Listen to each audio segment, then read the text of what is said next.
좋을 것 같습니다. 제 기억 속에 이 추수감사 주일 행사로서 가장 기억에 남는 시가 하나 있어요.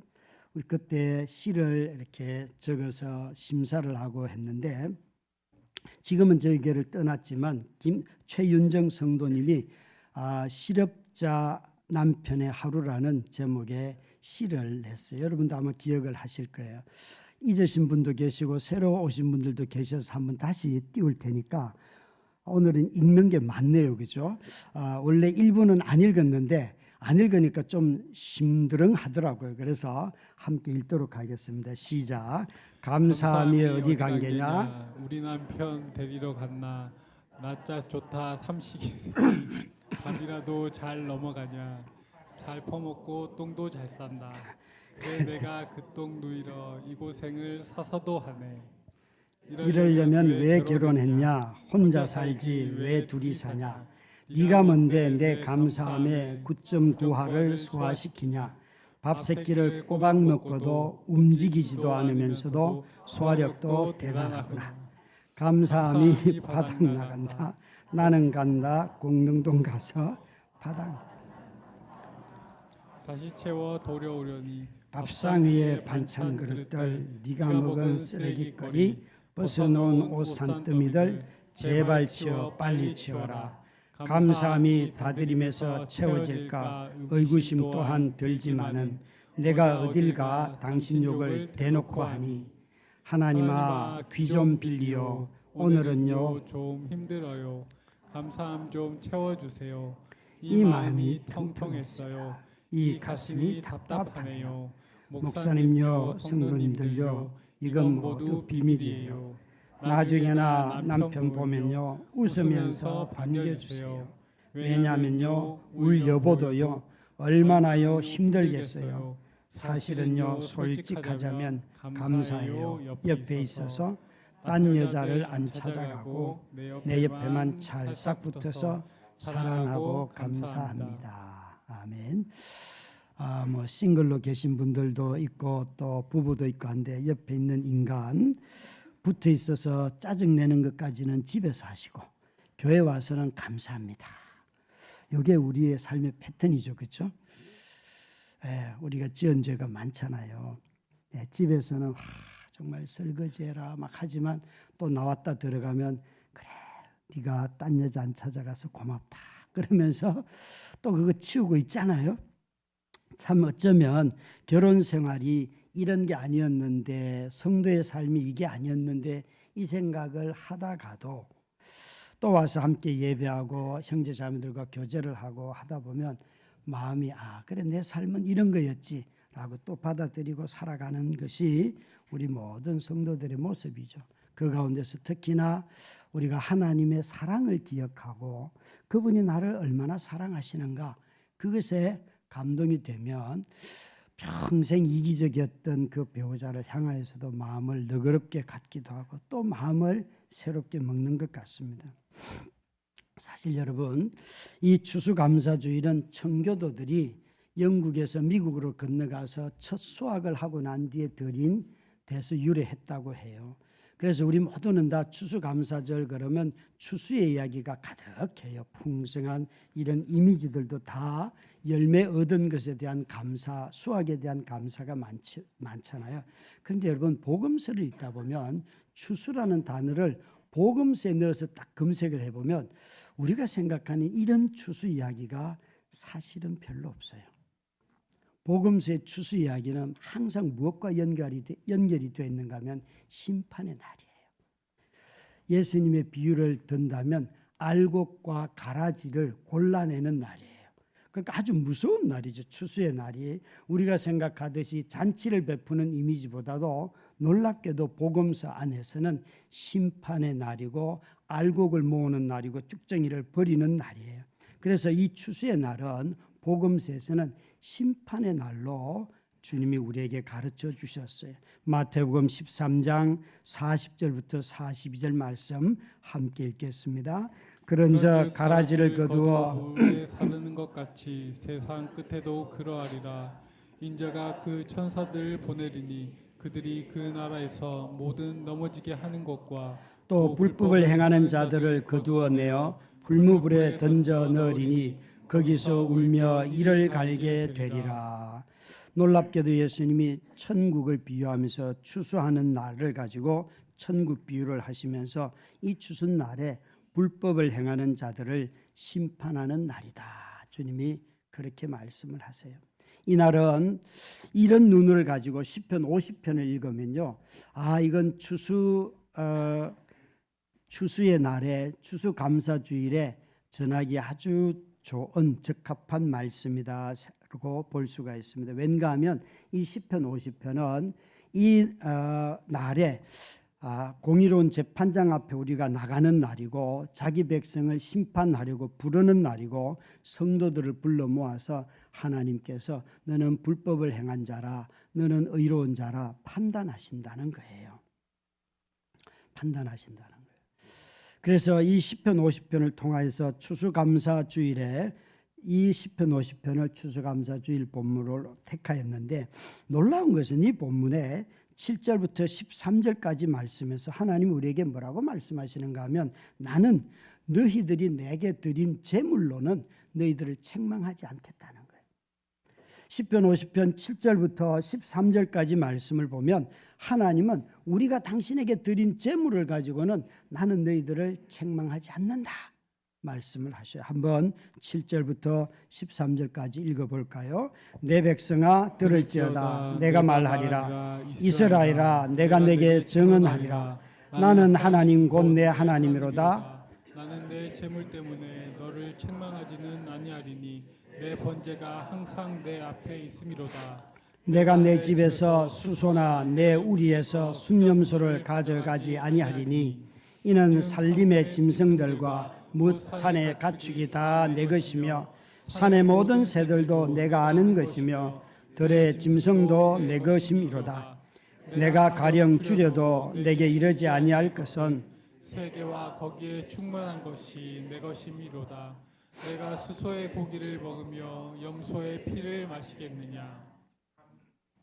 여기 보시면요, 하나님 뭐라고 말씀하시는가 하면 8절에 나는 내 재물 때문에 너를 책망하지 아니하리니 네가 나에게 수송아지를 가져왔던 순념소를 가져왔던 비둘기와 새를 가지고 왔던 뭘 가지고 왔든지 또 살림에 있는 모든 무엇을 가져왔든지 야생의 것을 가져왔든지 집의 것 가져왔든지 난 그거 가지고 너를 책망하지 않는다. 왠가 하면 그 모든 것은 내 것인데 하나님이 지금 그 말씀을 하고 계세요. 심지어 이 시인은 놀랍게도 재물의 종류든 재물 자체뿐만 아니라 12절은 이렇게까지 말씀하세요. 내가 가령 줄여도 하나님이 굶주릴 수는 없잖아요. 그런데 만약 100번 양보해서 내가 굶주리는다고 할지라도 나는 내가 이 먹을 것이 얼마나 많은데 내가 네가 낸 그 수소의 고기를 소의 고기를 먹고 염소의 피를 마시겠느냐. 나는 그게 필요 없다 라고 말씀하세요. 이 말은요, 하나님은 배가 고픈 분이 아님에도 불구하고 배가 고픈다고 할지라도 너희들이 내는 그것 가지고 내 배를 채우겠느냐 이렇게 말씀하세요. 그러니까 이 지금 시인이 말하고 싶은 건 이런 거예요. 우리 마음속에 내가 하나님께 이거 드리니까 하나님이 나를 의지하고 살겠지. 아니 하나님이 배가 고파서 내가 드리는 과부가 드리는 이것 가지고 당신 정말 내 배부르다 이런 말씀 하시겠지라고 생각한다는 거예요. 이런 생각, 하나님께 내가 뭘 드리면 하나님이 더 배부르고 만족하고 더 기뻐하고 이런 것을 가지고 예배하면 그런 예배 싫어한다. 나는 너희들이 드리지 않아도 온 세상에 내가 다 만든 건데. 여러분, 우리가 한 해 동안 하나님 앞에 뭘 드렸든지 우리 하나님 그거 가지고 우리를 책망하지 않는다는 거예요. 재물 가지고. 이게 아주 중요해요. 우리는 자꾸만 여기 와서 내가 뭘 드렸는가 이 생각을 참 많이 해요. 하나님 앞에 내 삶 전부를 하나님은 보고 계시는데도 불구하고 여기 와서 헌금을 드리지 않았는데 아니 여러분, 안 드릴 수도 있잖아요. 사는 게 어려우면 그거 안 드린다고 죄입니까 여러분? 예? 그거 없어도 하나님이 이렇게 말씀하잖아요. 네가 드려서 내가 먹고 사는 것도 아니고 성전을 유지하는 것도 아니고 내가 다 만들었어. 그 말씀하시는 거예요. 그런데 하나님은 우리의 재물 가지고는 책망을 하지 아니하시지만 우리의 삶을 보고는 책망을 하셔요. 우리의 삶을 보고는. 그러니까 이 시인은 우리에게 이렇게 말해요. 우리가 하나님을 건진다는 생각, 하나님이 우리를 구하시는 분이 아니라 마치 우리가 하나님을 먹이고 입히고 돌보는 자로 살아가는 것처럼 하나님이 사람을 의존하여 사시는 분이 아니잖아요. 그래서 하나님은 이렇게 말합니다. 내가 받는 예배가 있어.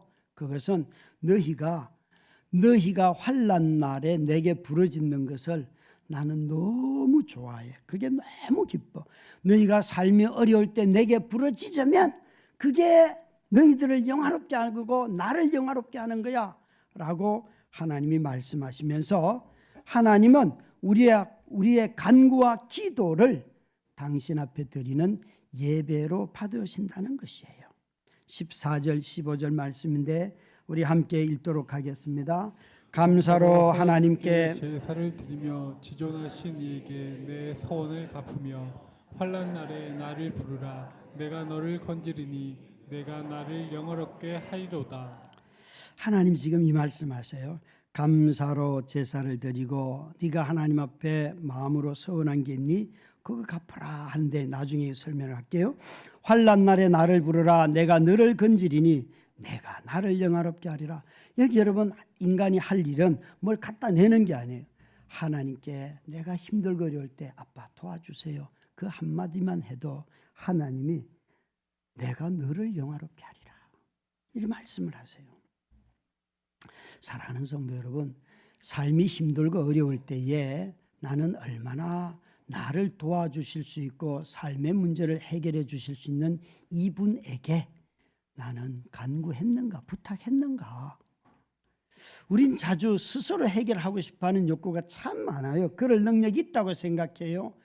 그런데 이 시인은 하나님이 너희가 내는 재물보다도 너희들이 삶이 어려울 때 도와주실 수 있고 마땅히 구원하실 수 있는 그분에게 부르짖는 것, 그것이 바로 예배고 그것이 하나님을 기쁘시게 하고 그 일을 통하여 하나님이 우리를 영화롭게 한다는 거예요. 얼마나 놀랍습니까? 환난 날에 부르짖어라. 저는 어제 당회를 하면서 또 어제 당회에도 이런 말씀을 드렸습니다. 한 해를 이제 마무리할 때가 되니까 예결산을 이제 생각하면서 그동안 어떻게 살아왔는가 이런 것들을 쭉 돌아보게 되잖아요. 그죠? 지난 20년 동안 매해마다 이 예결산을 할 때에 돈이 안 모자란 적은 단 한 해도 없었습니다. 매해. 아니 여러분의 삶도 그렇잖아요. 교회만 그런 게 아니에요. 여러분 직장에서도 마찬가지예요. 돈이 남는 일들을 아마 그거 여러분 남는 사람은 아마 별로 없을 거예요. 다들 삶이 어려워요. 그래서 어제도 당회를 하면서 예산을 짤 때 이런 거 고려해 주셔야 됩니다. 각 부서 맡은 장로님들에게 부탁을 하고 하지만 뭐 늘 하시는 말씀, 그런데요 아무리 운영비 줄여도요 그거 3,400 줄일까 말까예요. 그거 아무리 머리 싸매도요 3,400 가지고 그거 고민하겠습니까? 나중에 장로님들하고 대화를 하다 보면 끝에 가면 이렇게 돼요. 그냥 하는 대로 편성하세요. 하나님한테 기도하시죠 뭐. 이렇게 끝이 나요. 아무리 머리를 짜도요 더 이상 줄일 게 없어요. 뭐 아시다시피 그거는 교회만 그런 게 아니고 여러분 가정도 그렇고 직장도 그렇고 다 그래요. 다 그래요. 그러니까 여러분 우리가 교회를 유지하는 것이 내가 회비 내듯이 헌금을 들여서 교회를 유지하는 게 아니잖아요. 나 한 사람만 가지고 한다면 교회는 절대 유지할 수 없어요. 그런데 하나님이 누군가를 통하여서 일을 하시기 때문에 교회가 지금까지 이곳에 있을 수 있었던 것이지요. 교회가 유지되는 이것은 정말 각 각종 마음이 삶이 다 각각 다르지만 이곳이 하나님의 집이고 우리의 관계 안에 성령이 역사하셔서 나의 집이 너희들 관계 안에 있다 라고 성전을 우리 관계 안에 세우시는 그분이 계시기 때문에 이게 유지가 되는 거지요.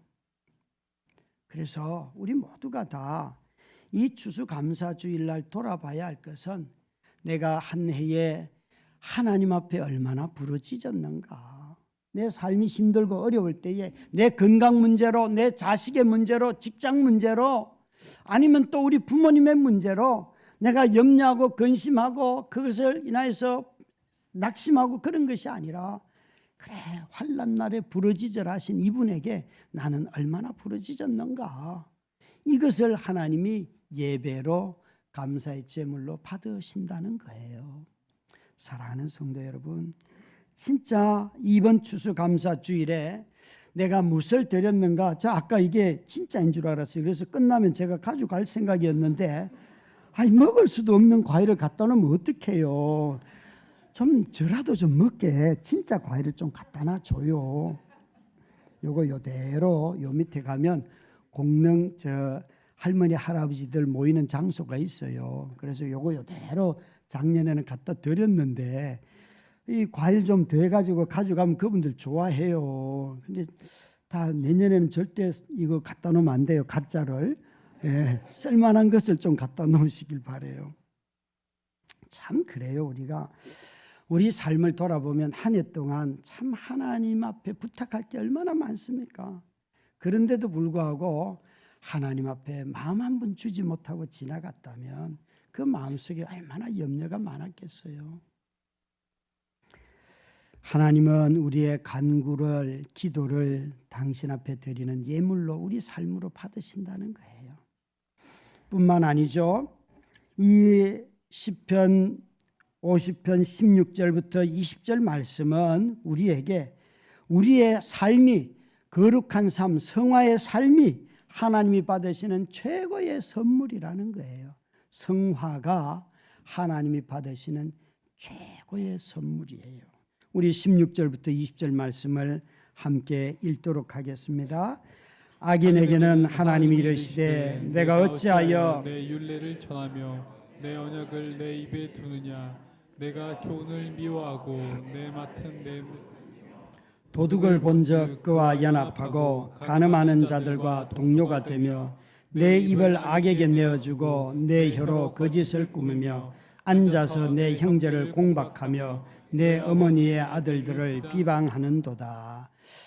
이게 여러분 악인들이 갑자기 나오는데 이 시편 50편에서 악인은 누구인가 하면 그 16절에 이렇게 말하였어요. 어찌하여 내 율례를 전하며 내 언약을 내 입에 두었느냐. 내가 교훈을 미워하고 내 말을 내 뒤로 던지며 도둑을 본적 연합하고. 지금 무슨 말 하는가 여러분 보시면 하나님의 백성이라고 언약을 맺었던 사람들이 하나님의 언약을 다 버린다는 거예요. 그러니까 여기 있는 악인들은 저 바깥에 안 믿는 언약이 없는 자들을 말하는 것이 아니라 언약을 이전에 맺었던 사람들을 말하는 거죠. 그들이 도둑놈을 보면 야 이익이 되겠네. 저 뭐 돈 버는 길이지. 그거 하고 또 간음하는 자들을 보면 야 너도 그러냐 나도 애인이 없이 어떻게 사냐 라고 이야기하면서 서로 즐거워하고 막 출장 간다 그러면서 거짓말해서 그런 못된 짓을 하고 또 입을 악인에게 거짓 증거하지 말라고 그렇게 십계명의 말을 해도 얼마나 악한 말들을 거짓말들을 만들어낼 뿐만 아니라 형제간에 우애하며 사랑하라 그래도 저 말씀처럼 형제들과 싸우고 또 비방하고 이런 일들을 한다는 거예요. 그러니까 아주 무서운 말이죠. 여기에 도둑질하고 간음하고 거짓 증거하는 것 세 가지만 있겠습니까? 몇 가지 그런 죄들이 중에 몇 가지만 나열을 한 것이겠지요. 여러분, 저는 이 구절이 우리 악인에 속하는 이 사람들이 하나님의 언약을 가졌던 사람들이라는 것을 기억하면 저와 여러분이 예수님이 복음서에서 가라지 비유를 하는 것을 좀 기억을 하셔야 돼요. 추수밭에 보니까 나중에 좋은 씨를 뿌렸는데 어떻게 이 밭에 뿌리지도 않은 가라지가 저렇게 났나 그랬어요. 씨는 여러분 좋은 씨와 가라지가 구분이 되는데요. 한 인간이 악한지 선한지 구분이 돼요, 안 돼요? 여러분, 내 안에 선한 것도 있고 악한 것도 있고 인간은요 그렇게 구분이 안 돼요. 지금 내 앞에서 선한 것 같지만 돌아서서 악한 짓을 하는 인간들이 얼마나 많습니까? 사람은 그렇게 가라지처럼 이 알곡처럼 그렇게 씨앗처럼 구분이 안 돼요. 그래서 예수님이 그 가라지 비유에서 나는 분명히 좋은 씨를 뿌렸는데 왜 여기 가라지가 있냐 그러면서 종들이 와서 주인어른 이거 다 뽑을까요? 그러니까 얘들아 가만히 둬라. 그러다가 곡식마저 다친다. 언제까지? 두라는 거예요. 여러분 오늘 우리의 삶을 보면 우리 자신들의 마음속에 너무 이런 구분들을 많이 하면서 시간을 보내요. 좋은 사람, 나쁜 사람 그거 구분하느라고 너무 시간을 많이 보내요. 자녀가 학교 가면 좋은 선생이 있고 나쁜 선생이 있는 것처럼 말을 하는데 좋은 선생이 곧 나쁜 선생일 수도 있어요. 이런 구분은 인간을 보는 눈이 달라지는 것이에요. 우리 자신 안에도 빛도 있지만 어둠도 있는 것이 우리들 아닙니까? 그래서 우리는 한 인간 안에 알곡과 가라지가 다 있다는 것이에요. 우리는 의인이면서도 악인이에요.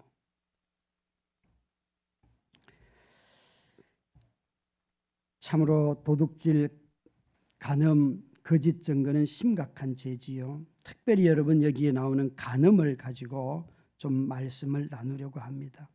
주님은 이 본문에서 분명히 간음은 죄라고 합니다. 최근에 제가 디모데전서 1장을 묵상하면서 이렇게 우리 성도님들에게 묵상의 글을 보냈던 것을 기억을 하실 것입니다. 그 본문에 음행과 남색, 동성애예요.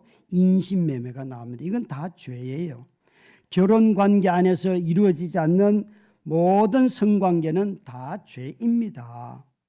그것은 아이들이 아무리 사랑해도 성관계를 맺는 순간 그것은 죄가 되는 거죠. 사랑하는 마음은 죄가 아니지만 또 결혼은 분명히 하나님께서 한 남자와 한 여자의 연합으로 결혼을 만드셨어요. 그것을 어기면 다 죄예요. 또 성정체성을 생물학적으로 DNA를 통하여서 남성 여성으로 구분하는 것 이것을 벗어나서 성정체성이나 성적 지향을 자신이 스스로 권리를 결정합니다 하는 것도 죄예요. 생물학적인 성정체성을 거부하는 행위 자체는 분명히 죄입니다. 그런데 저에게 있어서 이 다음을 여러분 주의에 들으셔야 합니다. 성경은 성적인 죄를, 동성애를 가장 중요한 죄로 말하지 않습니다. 신약 성경의 가장 큰 죄가 뭐예요? 탐욕과 돈이에요. 탐심과 돈이에요. 사람들이 탐욕 때문에 성적인 죄를 범하기도 하고 성정체성을 바꾸기도 하고 또 돈을 사랑하기도 하고 누구는 명예를 사랑하기도 하고 누구는 학위를 사랑하기도 하고 여러분 신약 성경은 우리에게 탐욕, 탐심이 가장 큰 죄라고 예수님이 그것이 우상숭배라고 말하였어요. 여러분 대답을 해보세요. 성적인 죄가 더 중한 죄입니까? 사람을 죽이는 살인이 더 중한 죄입니까? 예? 사람의 아예 생명을 끊어버리는 살인이 더 중한 죄입니까? 성적인 문제가 더 중한 죄입니까? 살인이죠. 생명 자체를 해야 하니까. 한국 교회는요, 교회 안에 낙태하는 사람들이 되게 많은데요, 강남에서는요, 낙태가 살인이다 이 얘기를 못해요. 그러면 교회 떠날 사람이 너무 많기 때문에. 여러분, 폭력은 정말 한 가장이 직장에서 차별을 당해서 가정을 잃으면 그 가족들 어디로 가야 됩니까? 함부로 사람을 해고하고 하는 것은 살인 행위예요. 이런 죄들에 대해서는 얘기하지 않고 성적인 죄에 대해서만 가지고 얘기를 하기 때문에 이게 너무 균형을 잃었다는 것이죠. 여러분, 우리가 종교개혁 기념주간에 왜 환경을 얘기하는가? 이 지금 지구가 환경이 파괴됨으로 인하여서 사람이 살기가 어렵다. 생명이 사는 근거가 지금 무너지잖아요. 이게 죄라는 것을 왜 얘기 못할까요? 생명을 유지하는 이 환경을 파괴하는 이 일에 교회는 무관심해요. 우리는 죄가 아니라는 게 아니에요. 성적인 모든 것들도 다 죄인데, 그러나 기억할 것은 우리 자신들이 이게 더 중한 죄, 이게 덜 중한 죄 해서 사람을 나누고 성도의 삶을 나누면 안 된다는 거예요. 각자 자신의 주장대로 할 수는 있어도 형제 자매들의 서로 다름을 인정하고 함께 대화를 하고 그리고 한 공동체를 이루어가며 주님을 더 사랑하려고 애를 써야 하는 것이 우리가 해야 할 노력이에요. 사랑하는 성도 여러분, 주님이 이렇게 말씀하셨잖아요. 그 알곡과 가라지를 보면서 저 가라지 다 뽑아버릴까요? 그랬더니만 주님이 그 종들에게 추수 때까지 가만히 두어라. 추수 때까지 가만히 두어라. 여러분, 저와 여러분이 선하고 악하고 그거 구분하다가는 우리 자신들이 어느새 악해져 있을 거예요. 늘 남을 보면서 저 사람은 선한가, 저 사람은 악한가, 그거 계속 여러분 어떻게 판단하실 거예요? 그건 주님께 맡겨두시고요. 그건 주님께. 아마도 가라지 뽑는데 에너지 다 소진하고 나면요, 웃을 일도 없고요, 즐거움이 없어요. 맨날 가라지 내 자신의 삶에 곡식에 열매 맺을 때 더 주의하시기 바랍니다. 우리가 드리는 거룩한 삶, 하나님이 내 삶을 받으시죠. 하나님을 기쁘시게 하기 위해서 저와 여러분이 내 삶이 완벽해야 돼. 그렇게 말하는 순간 여러분 자신들은 오히려 죄에 무너질 것입니다. 어느 누구도 완벽할 수 없기 때문에 그렇습니다. 우리 모두는 죄인이면서도 의인이고, 우리 자신들은 선한 일을 하면서도 또 악한 일을 언제든지 할 수 있는 것이 저와 여러분의 모습이에요. 그런데 그런 우리의 삶이라 할지라도 주님이 뭐라고 말합니까? 감사로 하나님께 제사를 드리며 지존자에게 내 서원한 것을 갚으며 감사로 제사를 드리는 자가 나를 영화롭게 하나니 그의 행위를 옳게 하는 자에게 내가 하나님의 구원을 보리라. 놀랍게도 우리 자신들이 완벽하게 모든 것을 행하지 아니하여도 감사로 제사를 드리는 자가 나를 영화롭게 하나니 그의 행위를 옳게 하는 자, 하나님 앞에 우리의 삶을 이렇게 애를 쓰고 노력하고 하면 주님이 그것 자체를 기쁘게 받으신다는 거예요. 사랑하는 성도 여러분, 20편 50편의 감사의 제물은 뭔가 하면 서원제고 또 화목제물이에요. 성경에서 죄와 관련 없이 드려지는 유일한 제사가 있는데 그게 화목제물이에요. 다른 건 다 죄와 관련이 있어요. 그런데 이 제사가 유일하게 화목제물, 죄와 관련이 없고 우리가 교제하고 하나님과 화해하는데, 우리 자신들은 이미 죄인이기 때문에 하나님과 화해가 없이는, 속죄의 제사가 없이는 그분과 화해의 교제 자리로 나아갈 수가 없어요. 이 죄가 없으시면서도 하나님과 교제할 수 있는 분은 딱 한 분 계세요. 그리스도 예수예요. 그분으로 인하여서 저와 여러분은 하나님 앞에 교제할 수 있도록 그분 앞에 나아가게 되는 거예요. 그래서 이 시편 50편에 말씀하는 이 화목제물은 죄인인 우리가 그리스도 예수 안에서 거듭나고 그분의 보혈로 말미암아 깨끗해진 우리들이 비록 여전히 죄성도 갖고 있고 죄를 행하고 그럼에도 불구하고 그분을 의지해서 하나님 앞에 나아가서 하나님과 교제할 수 있다는 거예요. 그것이 하나님이 가장 기쁘게 받으시는 예물이셨어요. 여기에 14절, 23절에 다시 한번 띄워주실래요? 영어 자막과 함께. 같이 띄워주시면 좋겠어요. 저 23절에 있는 저 구절을 가지고 어떤 번역은 이렇게 번역하여 있는데 저기 나오는 sacrifice라고 하는 단어가 중요해요. 우리 새 번역에서는 감사하는 마음으로 제물을 바치면 이라고 하였는데 그것을 저기에 보면 이렇게 그들의 희생 제물이 나를 영화롭게 한다라고 하였는데 그게 감사의 제물이. 근데 희생이라는 단어는요 항상 이 두 가지 뜻이 동시에 있어요. 이 sacrifice라고 하는 단어에는 저렇게 거룩하다는 뜻과 신령하다는 두 뜻이 함께 있어요. 다시 말해서 여러분, 희생이라는 말이 거룩과 신령을 같이 붙여놨다는 말은요 우리 자신들이 거룩해지려고 하면 희생이 필요한 거예요. 그것은 예수 그리스도이셨어요. 그런데 또 누군가를 거룩하게 하려고 하면 누구의 희생이 필요해요? 나의 희생이 필요해요. 우리 남편이 거듭나려고 하면 나의 희생이 필요해요. 자녀들이 삶이 온전해지려고 하면 부모의 희생이 필요해요. 교회가 거룩해지려고 하면 장로님들의 희생이 필요해요. 권사님들의 희생이 필요해요. 그것 없이는 다른 사람을 거룩하게 할 수가 없어요. 그런데 사람들은요 자기 자신을 희생하려고 하지 않고 자꾸만 남을 희생시키려고 해요. 이 성화는, 성경이 말하는 성화는 거룩함을 이루기 위해서 희생하는 것을 성화라고 하는데 바로 마지막 23절에 있는 행위를 옳게 하는 자, 이것이 바로 성화라는 뜻이에요.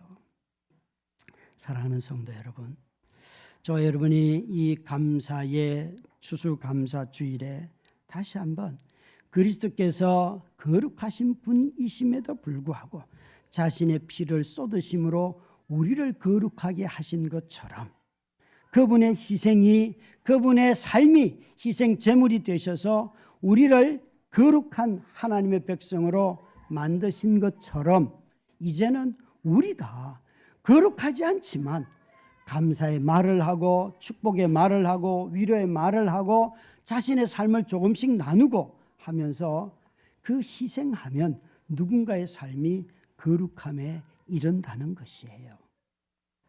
이제 추수감사주일이 나에게 주신 것만 기억하는 감사가 아니라 나의 것을 누군가에게 줘서 누군가를 살린 것을 기억하는 그런 추수감사주일이 되기를 주의 이름으로 축원합니다.